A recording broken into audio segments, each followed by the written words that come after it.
Bonjour à tous, bienvenue dans cette nouvelle vidéo sur Utips Audio. Aujourd'hui je vais vous montrer une des nouveautés de Logic Pro 10, à savoir le nouveau drummer. Donc je vais créer un nouveau projet vide et je vais cliquer ici sur drummer et créer. Alors on va voir qu'est-ce que c'est que ce drummer rapidement, on va voir les basiques. Alors je vais mettre d'abord tout ça en boucle. Par exemple je vais me focaliser déjà sur cette première partie du drummer. Et on va voir un petit peu comment ça fonctionne. Donc on va lancer la lecture. Voilà, alors je vais activer la carte son de mon casque afin que j'entende ce que je fais. Donc c'est bien le cas. Je vais juste monter le volume, voilà.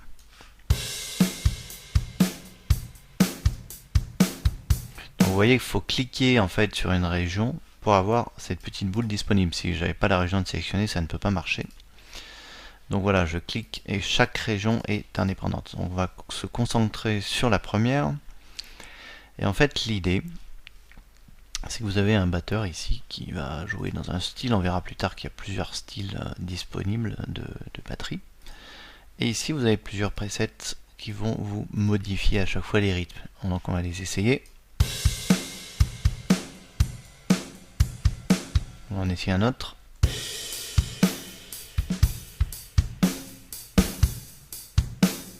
On en essaie encore un. Encore un. Donc vous voyez qu'à chaque fois les rythmiques ne sont pas du tout les mêmes. Alors ce qui est intéressant, c'est par exemple, voilà, j'ai sélectionné cette rythmique là avec ce rythme là. Et sur la deuxième partie, ici, je vais sélectionner autre chose.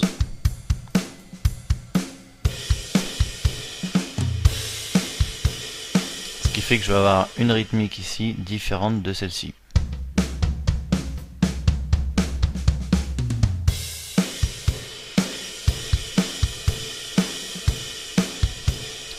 Ok, donc ça c'est vraiment super intéressant, tout en sachant que chaque rythmique, en fait, vous avez une boule et vous pouvez modifier cette rythmique. Donc par exemple, si je la déplace à gauche, je vais simplifier le rythme. Et au plus je la déplace à droite, au plus mon rythme va se complexifier.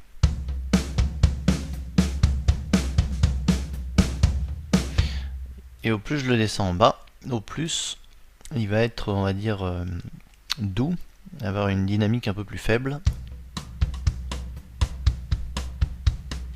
Ou au contraire, là, le batteur va taper tout simplement plus fort, avec plus de volume. Donc vous voyez que rien qu'avec cette boule, de gauche à droite, on complexifie de plus en plus le rythme, et de haut en bas, on joue de plus en plus fort. Donc c'est vraiment ultra intuitif, et vous voyez que les formes d'ondes s'adaptent ici. Alors attention, on n'est pas sur une piste audio ici, on est bien sur une piste MIDI, et on verra plus tard un peu comment transformer tout ça en MIDI, bien entendu. Alors maintenant, ce que je vais faire, c'est que je vais enlever ces deux pistes, ces deux régions en fait de drummer, et on va faire ceci. Je vais activer ici tout simplement différentes parties de morceaux. Je vais créer une intro, un couplet, etc. Donc pour ça, il faut cliquer simplement ici, sinon vous appuyez sur le raccourci G pour les pistes globales. Et si vous n'avez pas la piste disposition, il faut tout simplement l'afficher avec le clic droit. Donc je clique sur plus, j'ai ici un couplet. Alors si ça me plaît pas, voilà, je vais dire plutôt une intro. Je clique sur plus couplet, je reclique couplet, etc., etc. Donc par exemple ici, je peux lui dire allez, c'est le pont. Et je vais enlever ce couplet. Voilà, j'en recrée un à la suite. Et ça, c'est la fin. Donc j'ai fait quelque chose de très simple. Je vais le raccourcir un petit peu pour qu'on puisse rapidement comprendre de quoi il s'agit. Voilà, je vais faire un pont très court de quelques mesures. Je vais par exemple faire un pont de 2 mesures, voilà. Et une fin de morceau. Alors pourquoi je fais ça? Notamment avec le drummer. Alors on va même rallonger ça, voilà, je vais raccourcir tout ça pour que vous compreniez rapidement le principe. Alors ça c'est génial parce que il me suffit maintenant de prendre mon outil crayon. Je clique ici, clac, il me fait l'intro. Je clique là, j'ai le couplet. Je clique là, j'ai le pont. Je clique là, j'ai j'ai tout simplement la fin du morceau. Donc vous voyez, c'est super rapide. Je vais vous montrer ce que ça donne.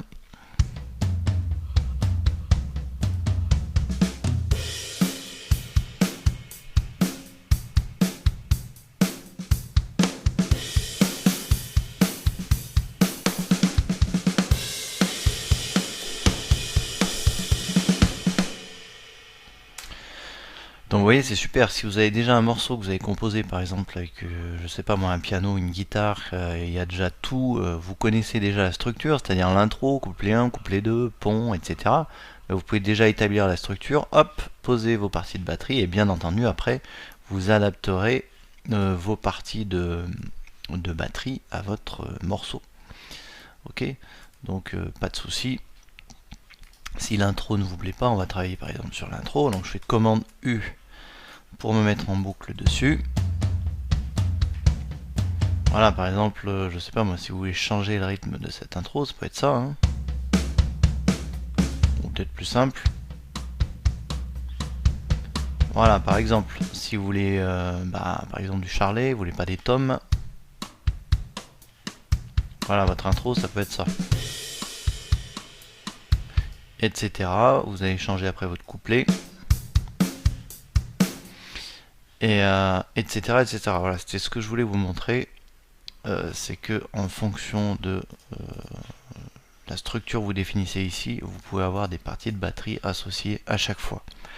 Si je veux par exemple deux couplets, je peux appuyer sur Alt, hop, et je peux aller copier-coller un couplet à un autre endroit du morceau. Donc c'est vraiment super pratique pour structurer vos morceaux, cette piste disposition. Et surtout en posant directement des parties de batterie, ça permet déjà d'avoir quelque chose de très très musical pour commencer à composer un morceau.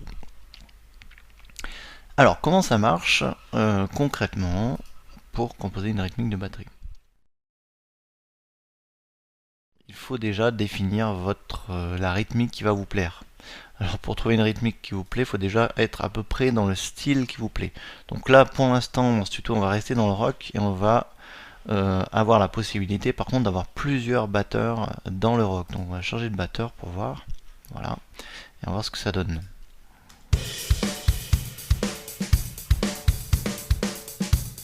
Il vous dit à chaque fois voilà, plutôt les styles qui sont associés à ce batteur et vous pouvez avoir différentes tournes rythmiques ici. Ok.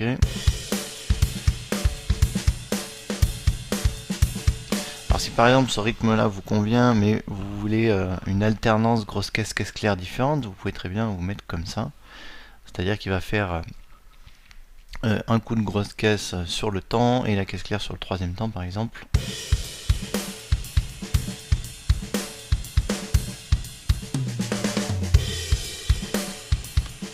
Et vous voyez, ce qui est super intéressant dans le drummer, c'est qu'à la fin de chaque région, vous pouvez lui demander de faire un break ou pas. Par exemple, si je désactive le remplissage, vous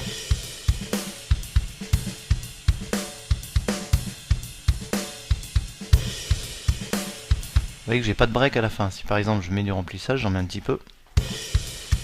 Concentrez-vous sur la fin.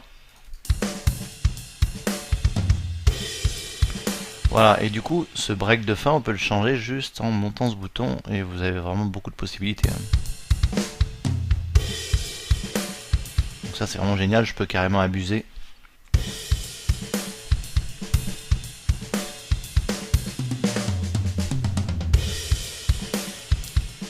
Donc je pourrais très bien avoir, par exemple, je vais mettre le couplet 1 ici. Voilà, le couplet 1 où j'ai pas du tout de remplissage à la fin.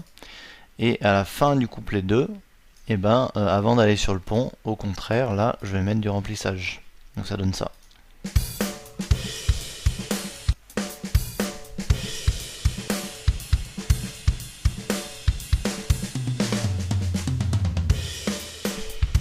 Et là maintenant je passe sur le pont.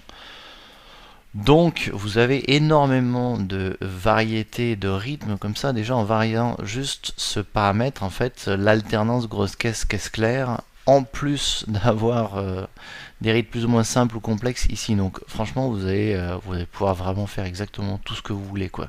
C'est un peu une manière intuitive de composer des rythmiques de batterie plutôt que d'aller dans les partitions MIDI et de poser vos notes et de réfléchir, etc. Là, c'est beaucoup plus intuitif, ça va beaucoup plus vite. Et après, vous verrez que vous pouvez bien sûr intervenir sur la partition. Donc pour l'instant, on n'en est pas là. On va déjà essayer de créer une rythmique ici et changer toutes ces alternances pour voir ce que ça donne. Voilà, là je vais changer ça. Vous voyez que les notes de caisse claire sont pas jouées au même endroit.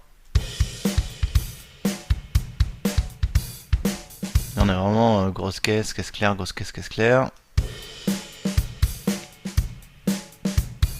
Là aussi. Voilà, là on a des coups de caisse claire sur les contretemps. Là aussi le rythme pas mal sur les contretemps au niveau de la caisse claire. Là on a la caisse claire sur le troisième temps. Et ici, le rythme beaucoup plus rapide à l'accroche.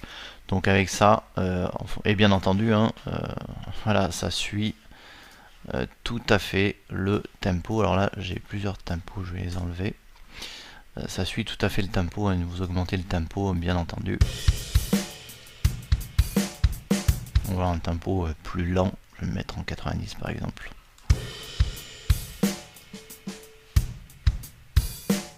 Voilà, c'est absolument génial, quoi. Vous pouvez le faire swinger aussi.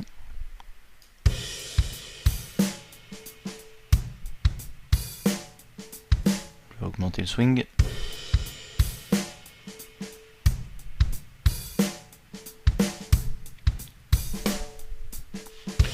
Je vais complexifier un peu le rythme.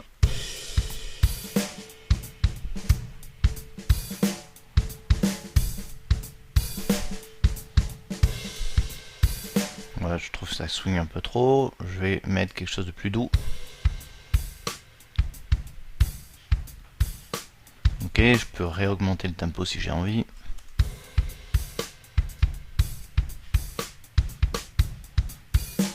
Je peux mettre des tomes. J'enlève les cymbales.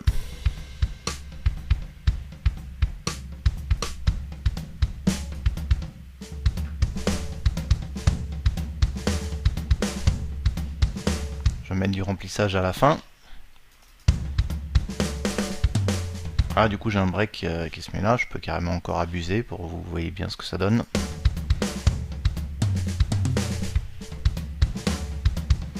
Donc vous voyez, c'est carrément hallucinant. Je peux changer de style de rythmique. Je reviens sur la même alternance grosse caisse caisse claire que j'avais, cette fois-ci je mets des cymbales.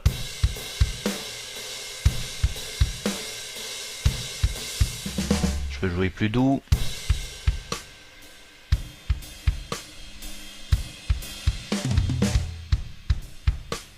Voilà. Donc vous voyez, c'est carrément dingue ce que vous pouvez faire.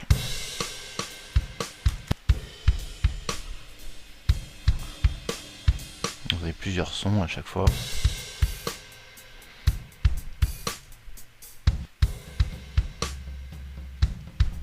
Et à chaque fois, voilà, en fonction des presets, vous pouvez vraiment faire énormément de choses. Donc ça, vous pourrez vous amuser avec ça. Vous pouvez même rajouter des percussions en plus si vous avez envie. Et pareil, vous avez soit les claps ici, ils sont sur les temps, les contretemps. Ça dépend des rythmiques que vous avez sélectionnées. Pareil pour ça.